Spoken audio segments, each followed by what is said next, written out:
2 KG আমে আমি 1.5 cup সরিষার তেল দিয়েছি।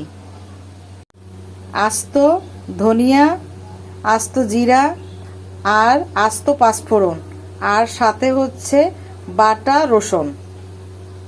এখন আমি সব দিয়ে দিচ্ছি। এগুলোকে মিডিয়াম আঁচে ভেজে নেবেন। বেশি যদি ভাজতে যান তাহলে এটা খেতে ভালো লাগবে না, একটা বাজে গন্ধ আসবে। সরিষার তেলে কাটা আমগুলো দিয়ে 3 মিনিটের মতো আমি নেড়ে নেব। স্বাদ মতো লবণ দিয়ে দিচ্ছি। মিঠা আর চিনি দিয়ে দিচ্ছি। মিঠা হচ্ছে 1.5 কাপ আর চিনি হচ্ছে 1 কাপ। 4.5 চামচ সিরকা দিয়ে দিচ্ছি। 2.5 টেবিল চামচ পাঁচফোড়ন দিয়েছি আর 1 টেবিল চামচ ভাজা মরিচ দিয়ে দিয়েছি।